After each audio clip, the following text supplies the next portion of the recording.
Buenas tardes, compañeros. Yo les voy a hablar de Habermas, la cultura de las masas y la esfera pública, escrita en 1998 por Nick Stevenson. Bueno, este es un texto que hace una revisión de los postulados de Habermas y también es una crítica y está relacionada a la cultura de masas en UK. Eh, bueno, el autor empieza con las culturas públicas y hace como una revisión de lo que es una situación actual con lo que estaba pasando cuando Habermas realizó sus postulados, ¿no? Primero dice que ahora es una situación, una sociedad fragmentada versus una cultura integradora que planteaba Habermas. Ahora hay nuevas identidades versus una solidaridad nacional que fue implantada por esta cultura integradora. Modos privados versus el debate y la discusión abiertos a todos. Stevenson plantea para satisfacer las necesidades comunicativas de los ciudadanos hacen falta derechos y obligaciones en una zona civil exenta del dinero y el poder. Bueno, él está hablando en una situación un capitalismo tardío. Y dice que los postulados de Habermas ofrecen los principios de los cuales pueden operar mejor las culturas públicas.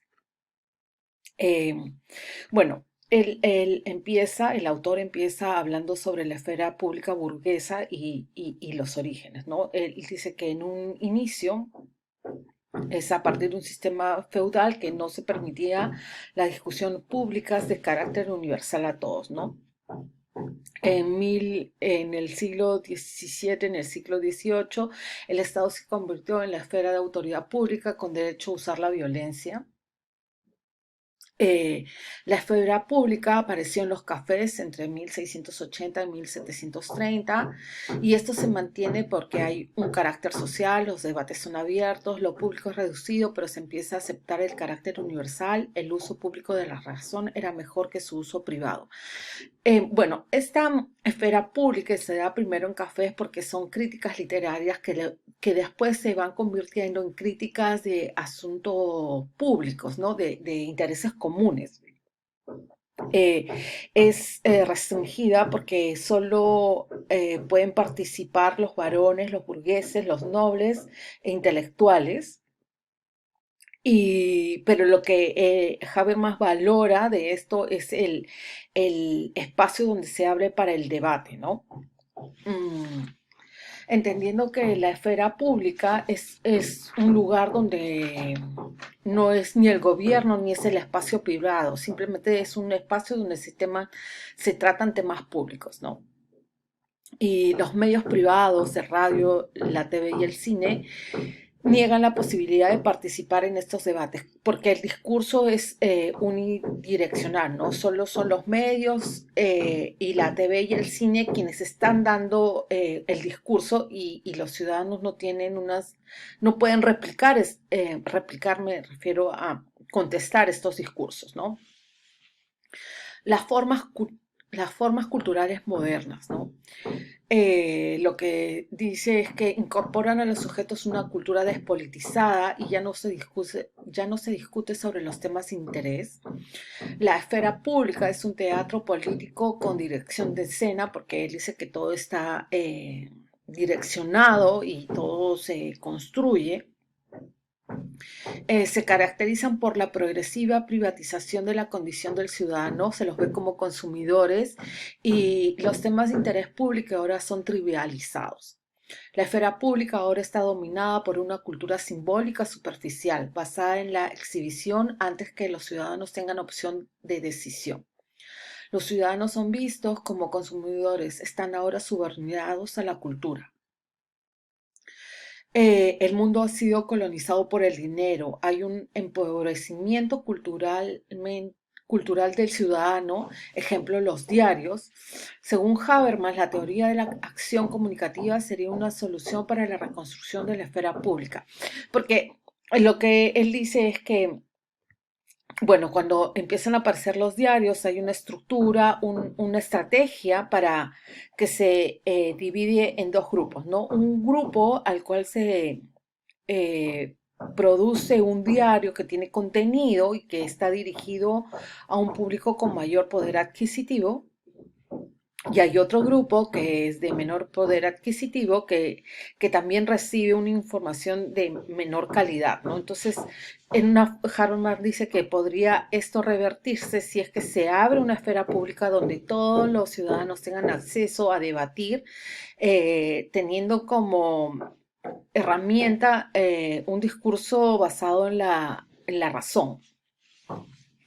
Habermas y la primera escuela de Frankfurt dicen que a través de esta cultura de masas el ciudadano es un ciudadano pasivo y que ha habido un empobrecimiento de la cultura, ¿no? Versus lo que dice Walter Benjamin, que la reproducción técnica hace más democrático el acceso a la cultura y da más participación a las masas, porque estos discursos que se elaboran basados en la reproducción técnica también pueden ser resignificados por las personas. El problema cultural de las masas, analizado desde Habermas, ¿no? Una excesiva concentración de la producción y el contenido de las formas culturales. Cultura de élite, cultura popular. Lo que dice es que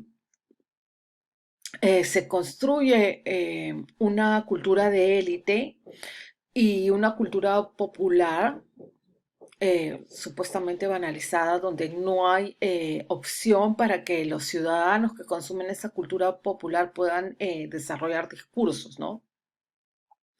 Y entonces el autor pone ahí unos ejemplos de micropolíticas de resistencia y usa de ejemplo el uso de la cultura popular de grupos minoritarios, de migrantes, de negros en una sociedad británica, ¿no? Y cómo estos espacios le dan como un espacio de resistencia y también para reformular su identidad.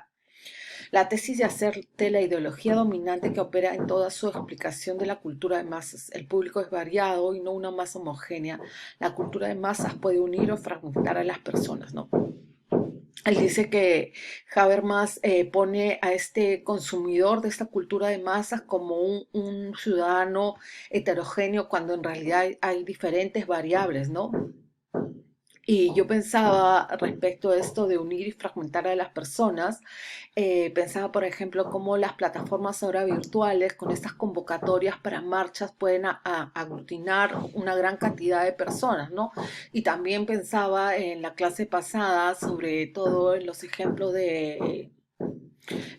pensar en los movimientos de la primavera en Egipto y también los movimientos en España y de Wall Street también, ¿no? Entonces, esta capacidad también de juntar personas, ¿no? La orientación demasiado pesimista de la refeudalización de la esfera pública en un contexto histórico británico. Habermas habla de la sociedad del espectáculo ha reemplazado la esfera pública racional. También pone un ejemplo de la sociedad británica, de cómo se quiere censurar la información de Irlanda del Norte y cómo también hay un movimiento de resistencia contra esta censura de programas que vienen de ahí, ¿no? Y cómo los ciudadanos también tienen esta capacidad de decidir qué consumen y qué transmiten, ¿no?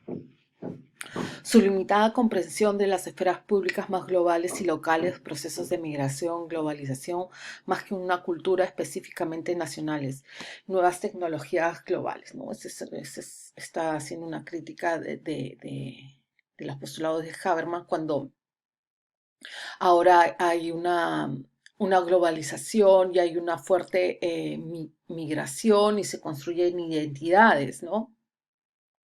Y también las nuevas tecnologías, ¿no? Que en este libro no habla de, por ejemplo, de la Internet, ni de Twitter, ni ninguna de las tecnologías que ahora se manejan, ¿no? La esfera pública y la emisión pública, ¿no? Las desregularizaciones de la emisión pública es peligrosa porque ponen información en manos de empresas internacionales.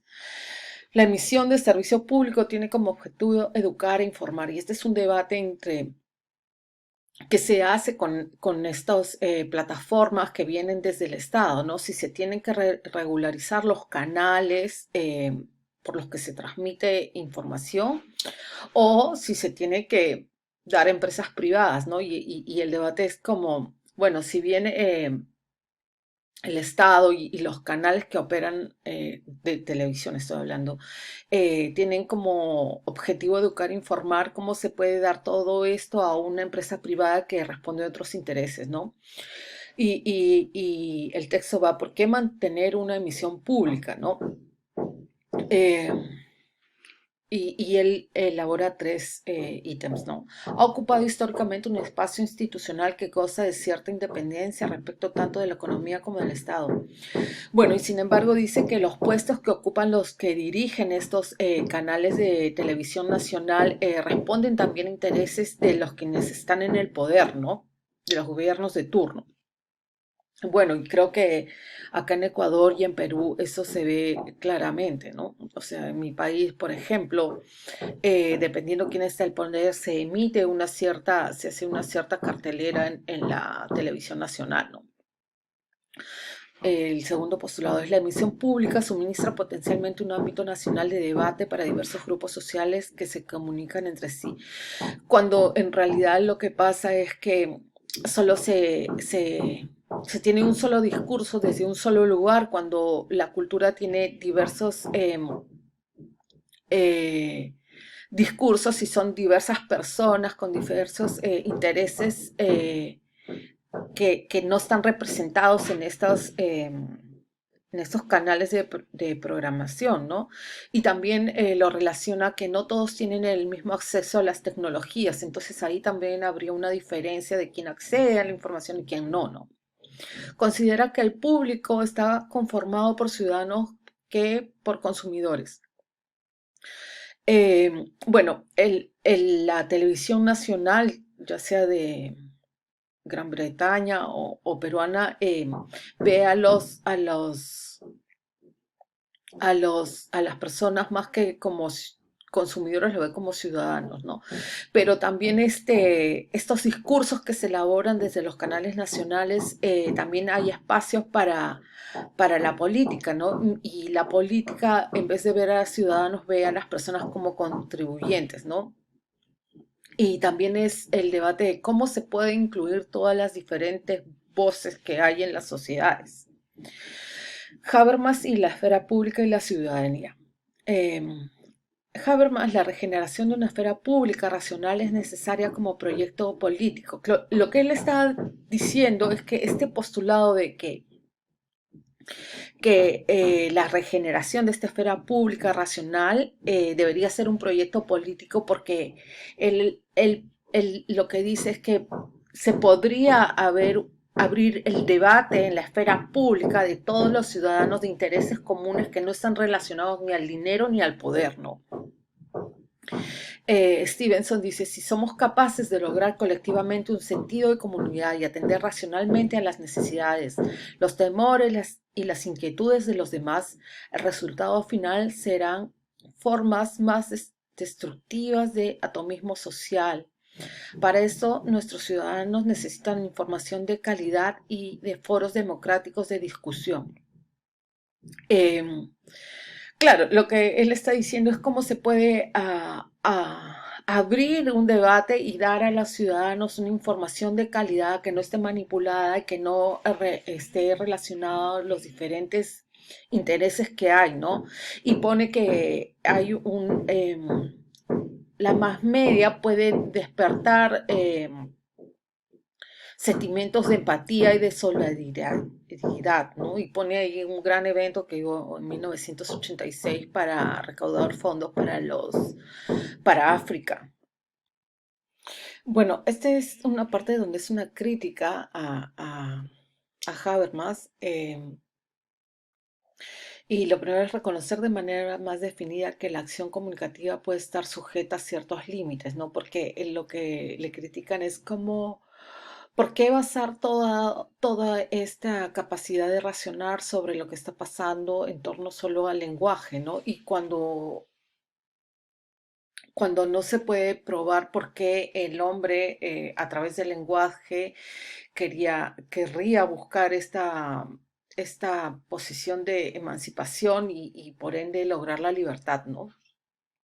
El número dos es ser más específico respecto de la relación entre democracia directa y representatividad, ¿no? Y él dice que no es papel del filósofo formular prescripciones sobre la aplicación de los medios democráticos, ¿no?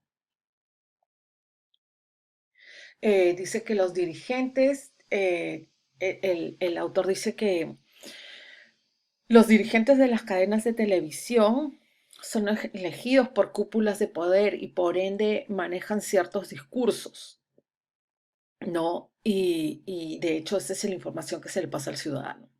Y el número tres es revisar teóricamente su orientación universalista para dar lugar a las diferencias, ¿no? La imposición de normas universales se inclina más a ciertos grupos y él habla de cómo a través de estos discursos también se ha establecido una posición de subordinación y de dominación a la mujer, ¿no? Y que se necesita como reestructurar esas formas para que sean más igualitarias, ¿no? Ha habido una exclusión de la mujer en la esfera pública y no gozan la misma participación hombres y mujeres, y a esto también agregaría también la comunidad LGTBI, ¿no? El dinero y el poder reafirman las formas de dominación masculina. Em, entonces yo tengo acá unos ejemplos de algo de mi país, que es un caso que se llama los diarios Chicha por o sea, el Fujimori fue, tuvo un juicio por estos diarios y el juicio estaba basado en cómo se destinaba dinero público para comprar estos diarios, que son diarios masivos, o eran diarios masivos, ¿no? Para la sociedad peruana que no podía consumir diarios de alta, no sé, de una información más válida y verosímil, ¿eh? Y eran usados para difamar a los adversarios, ¿no? Entonces, el juicio que se le abre no es por cómo se utiliza los medios masivos para la manipulación de los contenidos para la sociedad, sino cómo se destina dinero del Estado para comprar estos diarios, ¿no? Y lo otro que es un caso actual, que es de 1900, de ahorita. Hubo una gran marcha cuando se da el indulto a Fujimori en el 2018, ¿no? Entonces, hay un grupo les voy a pasar el video, hay un grupo de mujeres, de activistas, que tienen un colectivo que salen a marchar, ¿no? Y tienen unas arengas que se llaman Somos las hijas de las campesinas que no pudiste esterilizar, ¿no? Porque se están refiriendo a un caso de Fujimori por las esterilizaciones forzadas, ¿no? Entonces, eh, a ver, se ha denunciado antes de cuando Kuczynski renuncia a ser presidente del Perú, se denuncia que desde el Congreso que estaba manejado por los fujimoristas hay como todo un aparataje de fujitroles para producir contenidos en redes sociales, ¿no? Entonces ellos dicen, hacen este video.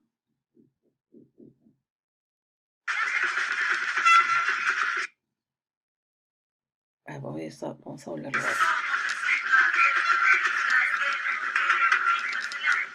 Dice, somos las hijas de las terroristas que no pudieron encarcelar, cuando en realidad dice, somos las hijas de las campesinas que no pudiste esterilizar, ¿no?